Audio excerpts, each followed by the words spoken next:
In general, there's just a lot more people coming to Thailand.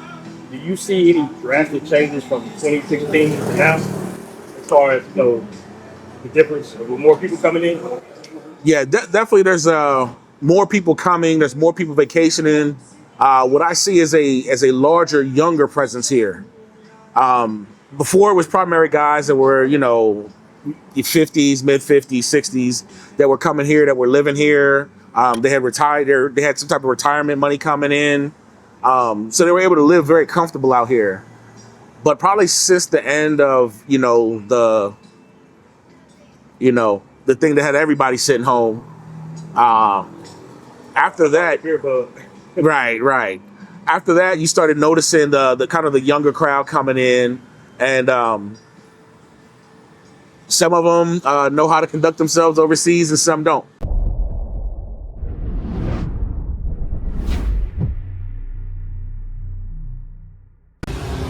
Man of the hour. What's going on, fam? What's good? What's good? I would say the last, maybe post-COVID, like the last 4 to 5 years, there have been a lot of more people traveling the world. There's been a lot more people retiring outside of the United States, whether it be Colombia, Brazil, or anything like that.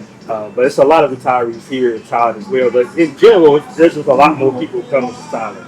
Do you see any drastic changes from 2016 to now, as far as the difference with more people coming in? Yeah, definitely. There's more people coming. There's more people vacationing. What I see is a larger, younger presence here. Before it was primary guys that were fifties, mid 50s, 60s that were coming here, that were living here.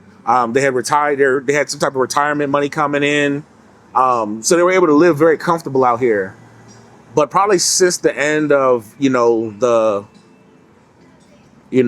the thing that had everybody sitting home. After that, Here, but right. After that, you started noticing the kind of the younger crowd coming in, and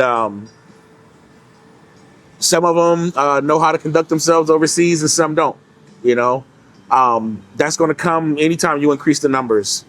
You're going to attract some of the people that necessarily aren't going to be on the same time that you're on. But that's just natural. That's just part of the territory of when things start to get bigger. Anytime you add a group, you're also going to add the worst of that group, and you're going to also add the best of that group. So that's just, comes with the numbers. do you still feel like Americans generally have a good reputation out here? Generally speaking, yeah. You don't see us doing too much of the goofy stuff out here. You know, some of the wild stuff you've seen, like people riding a motorbike in a shop. You don't see too many Americans getting caught up, and yeah, the bike's so loud. You don't see too many Americans getting caught up in like the little petty thefts and petty robberies. So we're not really making the news out here. So generally, overall speaking, with the local community, pretty good.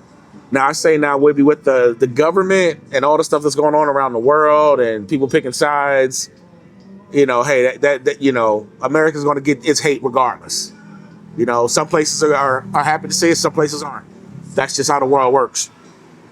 Yeah, I noticed that. Like, I think I saw a situation in Mexico where the police actually targeted some Americans, some Black Americans, basically. And it was like, yeah, we robbed you because of Trump. Right.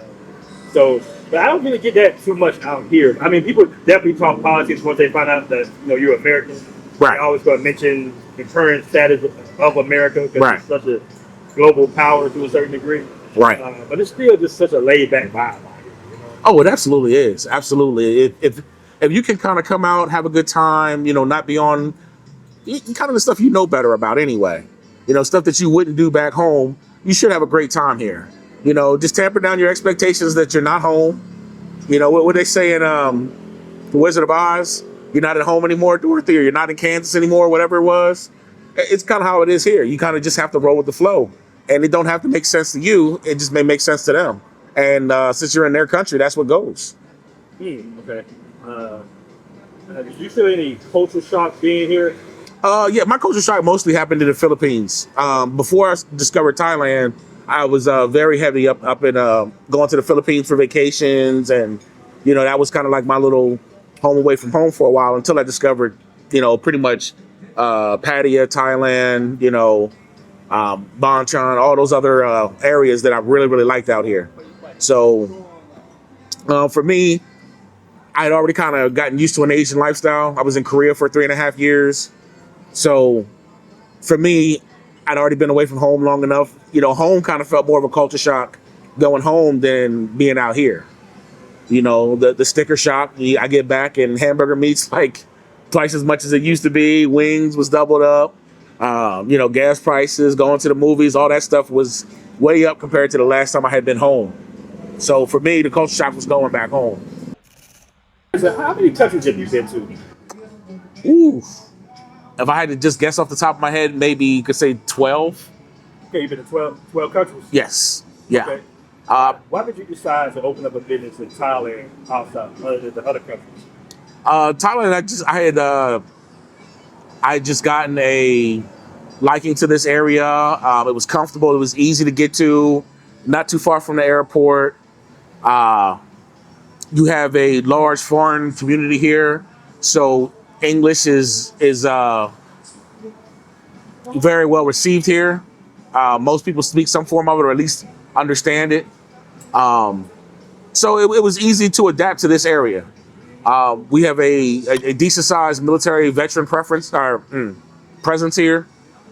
So that made me feel comfortable that, I know sometimes guys don't get a chance to go home for a year, 2 years, 5 years sometimes. So it was nice for us to have a spot that we can feel comfortable in and we can get some food that we're familiar with back home and not have to do the dishes. You know what I mean?